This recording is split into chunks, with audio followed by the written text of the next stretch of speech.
Hi. Hi girls. ವಾರದಿಂದ ಕ್ಲಾಸಲ್ಲಿ ಕುಳಿತು ಒಳ್ಳೆ ರೋಬೋಟ್ಗಳ ತರ ಆಗಿದ್ದೇವೆ. ಫುಲ್ ರಿಲೀಫ್ ಆಗ್ಬೇಕು ಈ ವೀಕೆಂಡ್. ಯಾವ್ದಾದರೂ ಉಪಯೋಗಕ್ಕೆ ಬರೋ ಕೆಲಸ ಮಾಡುವ ಅಂತ ಅನಿಸ್ತಾ ಇದೆ. ನಮ್ಮ ಯುವಕರು ಏನೋ ಪ್ಲಾನ್ ಹಾಕಿಕೊಂಡಿರೋ ಆಗಿದೆ. ಏನು ಮೇಡಮ್ ಅದು? ಸರ್ಕಾರ ಎಷ್ಟೋ ಒಳ್ಳೆಯ ಯೋಜನೆಗಳನ್ನು ಹಾಕಿದೆ, ಆದ್ರೆ ಆ ಯೋಜನೆಗಳೆಲ್ಲ ಅರ್ಹರಿಗೆ ತಲುಪ್ತಾ ಇದೆಯಾ ಅನ್ನೋದೇ ಪ್ರಶ್ನೆ. ಅಂದ್ರೆ ಅರಿವು ಮೂಡಿಸುವ ಕಾರ್ಯಕ್ರಮನ ಅದನ್ನು ಸರ್ಕಾರವೇ ಮಾಡ್ತಾ ಇದೆ. ಆದರೂ ನಮ್ಮ ಕಣ್ಣ ಮುಂದೆ ಶಾಲೆಯಿಂದ ವಂಚಿತರಾದ ಎಷ್ಟೋ ಮಕ್ಕಳು ಹಾಗೂ ಕೆಲಸ ಇಲ್ಲ ಅಂತ ಸುಮ್ಮನೆ ಕುಳಿತಿರೋ ಎಷ್ಟೋ ಜನರಿದ್ದಾರೆ. ಆರ್ಟಿ ನರೇಗಾ ಅಂತ ಸರ್ಕಾರ ಕೆಲವು ಯೋಜನೆಗಳನ್ನು ಹಾಕಿಕೊಂಡಿದೆ. ಹೌದು, ಅದರ ಬಗ್ಗೆ ಸರ್ಕಾರ ಸಾಕಷ್ಟು ಅರಿವು ಮೂಡಿಸಿದೆ. ಆದರೂ ನಮಗೆ ಅದರ ಬಗ್ಗೆ ಸರಿಯಾದ ಹಾಗೂ ಸಂಪೂರ್ಣವಾದ ಮಾಹಿತಿ ತಿಳಿಯಲು ಸಹನೆ ಇಲ್ಲದಂತಾಗಿದೆ. ಅದರ ಬಗ್ಗೆ ಸಂಪೂರ್ಣವಾದ ಮಾಹಿತಿ ಪಡೆದು ಅರ್ಹರನ್ನ ಅದರ ಫಲಾನುಭವಿಗಳನ್ನಾಗಿಸಬೇಕು. ಒಳ್ಳೆ ಆಲೋಚನೆ. ನನಗೆ ಒಬ್ಬರು ಲಾಯರ್ ಪರಿಚಯ ಇದ್ದಾರೆ.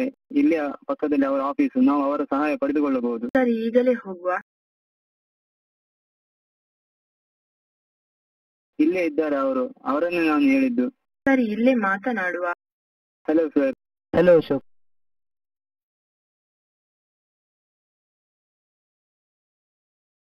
ಹೇಳಿ, ಏನ್ ವಿಷಯ?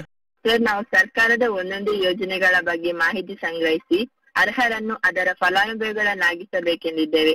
ಸರ್ಕಾರದ ಶಿಕ್ಷಣ ಹಕ್ಕು ಕಾಯ್ದೆ, ಇದರ ಬಗ್ಗೆ ಮಾಹಿತಿ ಬೇಕಿತ್ತು. ರೈಟ್ ಟು ಎಜುಕೇಶನ್ ಆಕ್ಟ್ ಇದನ್ನು ಆವಾಗಿನ ಪ್ರಧಾನಮಂತ್ರಿ ಮನಮೋಹನ್ ಸಿಂಗ್ ಅವರು 2009ರಲ್ಲಿ ಜಾರಿಗೆ ತಂದರು. ಇದು 2010 ಏಪ್ರಿಲ್ 1ರಂದು ಅನುಷ್ಠಾನಕ್ಕೆ ಬಂತು. ಇದರ ಪ್ರಕಾರ 6ರಿಂದ 14 ವರ್ಷದ ಮಕ್ಕಳು ಅಂದ್ರೆ 1ರಿಂದ 10ನೇ ತರಗತಿವರೆಗೆ ಪ್ರತಿಯೊಂದು ಮಗುವಿಗೂ ಉಚಿತ ಮತ್ತು ಕಡ್ಡಾಯ ಶಿಕ್ಷಣದ ಹಕ್ಕು. ಈ ಸೌಲಭ್ಯ ಸರ್ಕಾರಿ ಶಾಲೆಗಳಲ್ಲಿ ಮಾತ್ರನಾ? ಸರ್ಕಾರಿ ಹಾಗೂ ಮಾನ್ಯತೆ ಪಡೆದ ಖಾಸಗಿ ಶಾಲೆಗಳಲ್ಲಿ 25% ಸೀಟುಗಳನ್ನು ಆರ್ಟಿಇಗೆ ಮೀಸಲಿಡಲಾಗಿದೆ. ಈ ಸೌಲಭ್ಯ ಪಡೆಯಲು ಆನ್ಲೈನ್ ಮೂಲಕ ಅರ್ಜಿ ಸಲ್ಲಿಸಬಹುದು. ಶಿಕ್ಷಣದ ವೆಚ್ಚವನ್ನು ಸರ್ಕಾರವೇ ಭರಿಸುತ್ತದೆ. ಸರಿ ಸರ್, ನಿಮ್ಮಿಂದ ತುಂಬಾ ಸಹಾಯವಾಯಿತು. ಯುವಜನ ದೇಶದ ಶಕ್ತಿ. ಎಲ್ಲಾ ಯುವಜನರು ನಿಮ್ಮನ್ನು ಫಾಲೋ ಮಾಡಲಿ. Thanks sir. Thank you sir. Thank you sir.